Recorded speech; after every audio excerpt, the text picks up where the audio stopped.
bachcho, let's read the question. The question says the discovery of auxin is traced back to the work of Charles Darwin and Francis Darwin.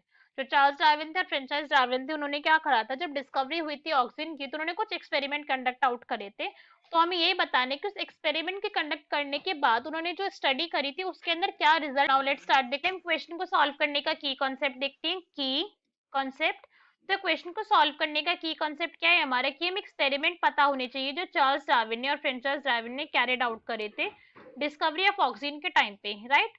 तो now let's see the experiment की बात करें तो उन्होंने क्या था, बहुत various experiment conduct करवाते, सीरीज ऑफ एक्सपेरिमेंट। उसमें उन्होंने क्या करा था कि जो शूट टिप थी प्लांट की, वो ली, जैसे शूट टिप अपर वाला पार्ट है उसका, और उन्होंने क्या करा, जब इन्होंने इसके थ्रू लाइट पास करवाई, क्या करा, जब इन्होंने इसको लाइट का स्टिमुलस दिया, लाइट परसीव करवाई, तो क्या देख रहे हैं कि लाइट की तरफ ना इस टिप की बेंडिंग हो रही है। हम देख सकते हैं कि जिस तरफ से लाइट आई थी उस तरफ इसने बेंडिंग शो कर दी, बेंडिंग हुई है ना यहाँ पे रूट टिप की, पूरे की पूरे एपिकल स्टेम की। तो फिर उन्होंने क्या देखा कि भाई कुछ तो इसका मतलब यहाँ पे प्रेजेंट है इस एरिया के अंदर, कि जब यहाँ पे लाइट आ रही है तो बेंडिंग हो रही है।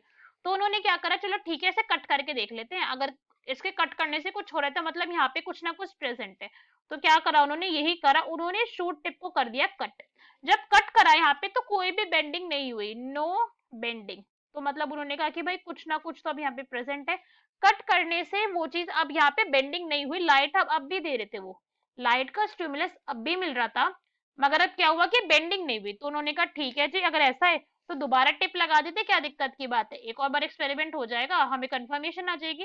तो उन्होंने प्लांट के ऊपर फिर से टिप को अटैच कर दिया, फिर से टिप आ गई, और जब उन्होंने फिर से टिप को स्टिमुलस प्रोवाइड करा, यहाँ पे जब उन्होंने फिर से स्टिमुलस प्रोवाइड करा तो क्या देखा, टिप फिर से बेंड कर गई, ये हो गई टिप की बेंडिंग, हो गई ना टिप बेंड। तो फिर से आ गई यहाँ पे बेंडिंग आ गई टिप की। तो उन्होंने कहा कि भाई यहाँ पे कुछ ना कुछ तो ऐसा हार्मोन प्रेजेंट है, कुछ ना कुछ तो यहाँ पे प्रेजेंट है जो क्या करवा रहे, बेंडिंग करवा रहे। और बाद में उन्होंने इसको क्या करा, डिस्कवर करा और इसको ऑक्सिन फाइटो हार्मोन का नेम दिया। अब अगर हम यहाँ पे देखें तो यहाँ से जिस फिनोमिना की यहाँ पे डिस्कवरी हुई, दैट इज फोटोट्रोपिज्म। क्या डिस्कवर हुआ यहाँ से, फोटोट्रोपिज्म डिस्कवर हुआ। अब फोटोट्रोपिज्म हम क्यों कह रहे हैं, फोटोट्रोपिज्म का क्या मतलब होता है, लाइट, फोटो का मतलब होता है लाइट, और ट्रोपिज्म का मतलब होता है मूवमेंट, कि लाइट की डायरेक्शन के अंदर जब कोई भी सब्सटेंस मूव करेगा उसे फोटोट्रोपिज्म कहते हैं। तो यहाँ पे यही हो रहा था ना कि जिस डायरेक्शन में लाइट डाली उसी डायरेक्शन के अंदर यहाँ पे बेंडिंग शो हो रही है। So from this what we can say that C is our correct answer. बाकी के ऑप्शन भी रीड करते हैं, वो क्यों इनकरेक्ट है। यहाँ पे हमें क्या गिवन है, फोटोनेस्टिक मूवमेंट। फोटोनेस्टिक मूवमेंट तो यहाँ पे हमें होती तो लाइट से रिलेटेड ही है, लाइट से ही रिलेटेड मूवमेंट है, मगर जिस डायरेक्शन के अंदर लाइट डाली जाती है उस डायरेक्शन के अंदर ये मूवमेंट नहीं आती, ये जो मूवमेंट आती है नॉन डायरेक्शनल होती है। कैसी होती है, नॉन डायरेक्शनल, किसी भी साइड के अंदर हो जाएगी, जिस तरफ हमने स्टिमुलस दिया लाइट का वहां पे नहीं होगी। Next is phototropism. फोटोट्रोपिज्म नहीं है, फोटोट्रोपिज्म कहते तो फ्लावरिंग पीरियड होता है, कि जितनी एक प्लांट को सनलाइट परसीव होगी उसके अकॉर्डिंग वो फ्लावरिंग किस अकॉर्डिंग में करता है, ये भी नहीं है।